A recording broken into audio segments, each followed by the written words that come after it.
All right, boys and girls, today we are starting the real meat and juice of chapter 7, which is all about exponents.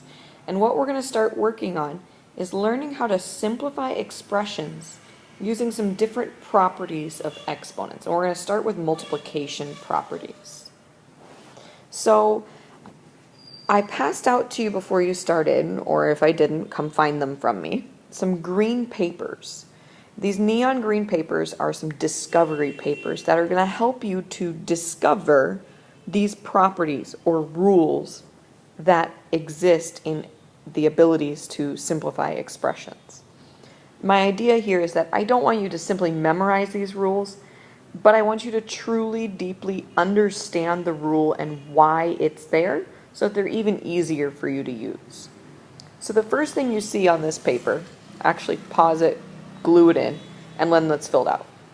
Okay, so the first thing you see on this paper is a list of factors. We've got 2 to the first power times 2 to the first power. And anything to the first power is just 1, 2, so I don't really need those exponents. So that gets simplified as 2 to the second power. All right, so we're going to keep doing this for all these things. So 2 to the second power times 2 to the second power is the same thing as 2 times 2 times 2 times 2. And that could be rewritten as 2 to the fourth power. 2 to the third power times 2 to the first power, that's 2 times 2 times 2, that's the 2 to the third power, times another 2, the 2 to the first power. How can that be rewritten?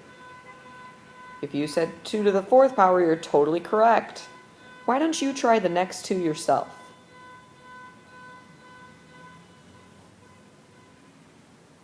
Alright, so this one is going to be 2 times 2 times 2 times 2, and it's going to be times 2 times 2. And that would be equivalent to 2 to the sixth power. Alright, and that last one there, 2 to the third power times 2 to the third power would be 2 times 2 times 2 times 2 times 2 times 2, which could be written as 2 to the sixth power. So what I really want you to focus on here is the pattern. What rule can we develop based on this? If I were to give you this problem, could you skip to this answer without showing the work in between? What math do I have to do? Well, if you notice, when the same base is multiplied, we need to add the exponents. Okay, and we're going to practice that now with some variables and not such easy numbers. So let's take a look. This is the rule summarized here. This is how you'll normally see it.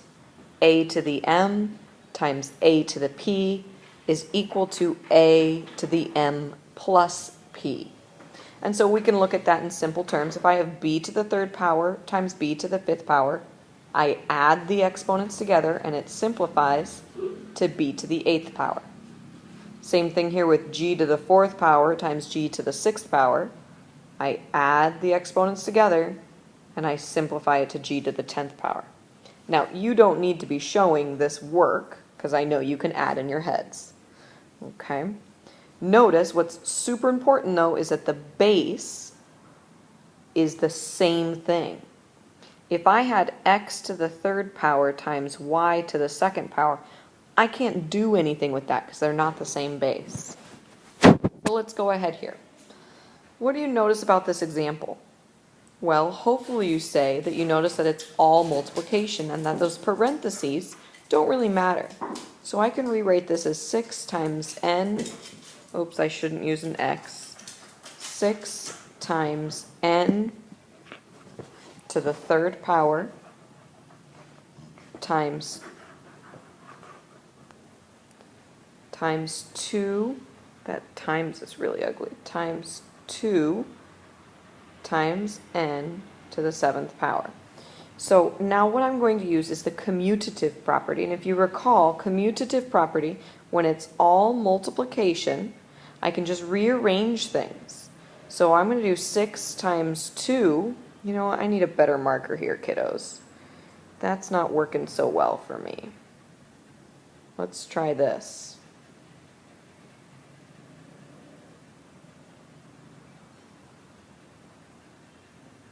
There we go, times 2 times n to the third times n to the 7th. Okay, and then I can use what I know about multiplication. 6 times 2 is 12, and n to the third times n to the 7th, I just have to add my exponents. That gives me n to the 10th. And that is simplified completely, final answer. Let's try another one. So I've got 3p t cubed, p cubed, t to the 4th. So again, those parentheses don't mean anything. I'm going to rearrange it so that the things that I'm going to combine are next to each other. And now I just need to do the math and combine. 3 doesn't have anything to multiply with. It's a big number, so it's treated differently than the exponents. This is p to the 1st and p to the 3rd. So that's going to add together to give me p to the 4th. T to the 3rd and t to the 4th will add together and give me t to the 7th. Final answer, completely simplified. Let's try some more. 3y to the 4th, 7y to the 5th. I'm not even going to write anything. I got 3 times 7 is 21. Y to the 4th and y to the 5th, add them together, y to the 9th. All right, let's do 2b. How about you do that one first, and then I'll see what you can do. All right, so -4 and -6 is positive 24. I've got r to the 1st and r to the 5th. That gives me r to the 6th, add the exponents. X squared and x squared gives me x to the 4th. T cubed and t to the 1st gives me t to the 4th. Did you get it right? I hope so. All right, there's another rule. Take that other green piece of paper I gave you, glue that in your notebook. This will help us discover another rule. So the first rule was when the bases are the same, we can add the exponents. Let's see what this rule is all about. It's called the power of a power rule. So basically what we have going on here is 3 to the 6th, which is a power, raised to another power of 2. So that means that 2 is telling me that I've got 2 3 to the 6th. So that would be 3 to the 6th times 3 to the 6th. Now we know that if I have the same base, we can add the exponents, right? And I don't know if you realize this yet, but that's the same thing as multiplying 6 times 2. 3 to the 6th plus 6 is 3 to the 12th. So let's keep going filling this out. 5 to the 4th to the 3rd, that's the same as 5 to the 4th times 5 to the 4th times 5 to the 4th. And so we can add 4 plus 4 plus 4, or we could do 3 times 4, which means I have 5 to the 12th power. Okay, let's try the next one. 2 to the 7th raised to the 4th. That's 2 to the 7th times 2 to the 7th times 2 to the 7th times 2 to the 7th, which is equivalent to adding 7 plus 7 plus 7 plus 7, which is the same as doing 7 times 4. So that means 2 to the 7th to the 4th is 2 to the 28th. Why don't you click pause now and try the rest of them yourself. Okay, so a to the 3rd squared is a to the 3rd times a to the 3rd, which is a to the 3rd plus 3, which is the same thing as a to the 3rd times 2, as we notice from our exponents, which gives us a to the 6th. And I'm just going to fill the rest of these in so you can check to make sure that you got them correct. or times 3, which again, same exponents. That gives us g to the 12th. 3 to the 4th is the same as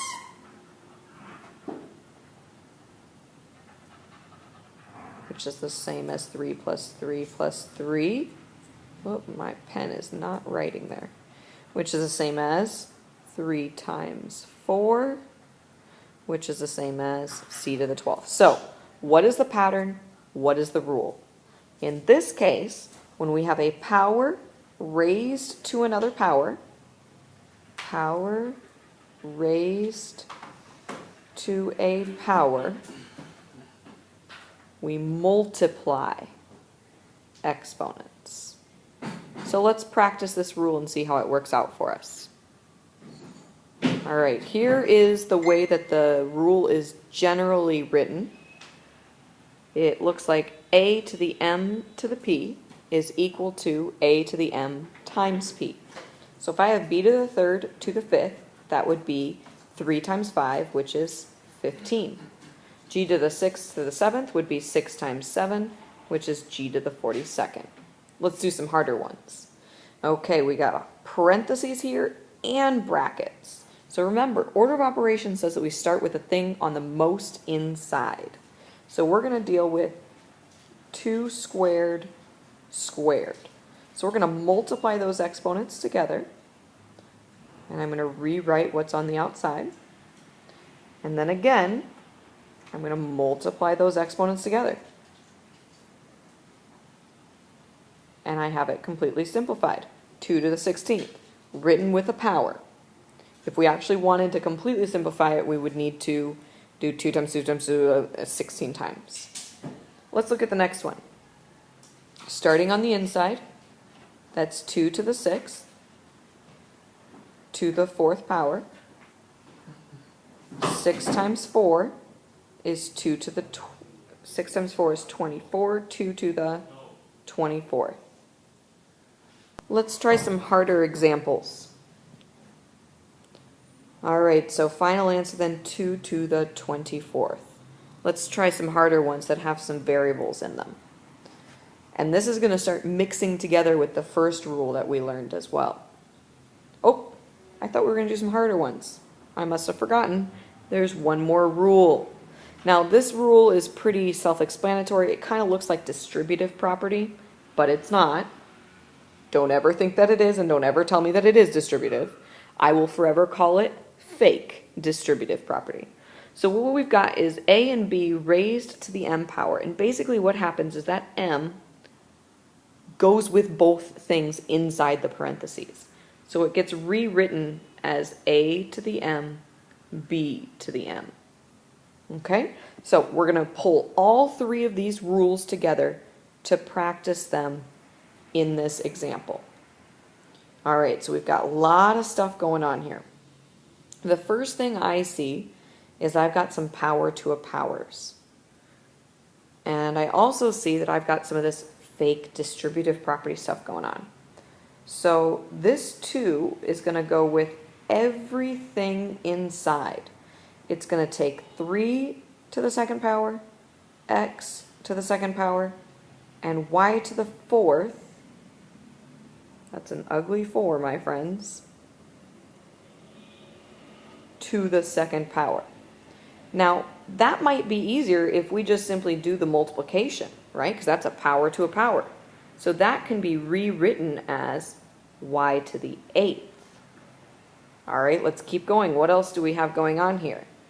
This is totally a power to a power, so that's negative 2y still in parentheses. 2 times 3 is 6. And now we've got this fake distributive property thing going on. So we've got 3 squared x squared y to the 8th, negative 2, and anytime you're dealing with exponents and negative numbers, use parentheses, negative 2 to the 6th power, and y to the 6th power. Okay, let's keep simplifying here. So I've got y's that have the same base, so I can add those exponents together. 3 squared gives me 9 times negative 2 to the 6th power is going to end up being positive because you have an even exponent. And then you just need to plug into your calculator 2 to the 6th. And that'll give you 64. Then we've got our x squared. It doesn't have any buddies. Y to the 8th and y to the 6th. That's going to add those exponents together and we get y to the 14th. Now we just need to do our last round of simplifying, 9 times 64. And I don't have a calculator next to me, ladies and gentlemen, so I hope that you can figure that out. I can do it real quick here by hand. It gives me 576 x squared y to the 14th. Final answer. Aren't these fun? I love these rules. All right, let's try one more. We've got 1/2 a squared b squared all raised to the 3rd power and negative 4b raised to the 2nd power raised to the 2nd power. So let's just start heading at it. I'm going to fake distribute that 3rd power, and anything that's a power to a power is going to get multiplied. And then I've got that power to the power again, so that's going to be negative 4b to the 4th.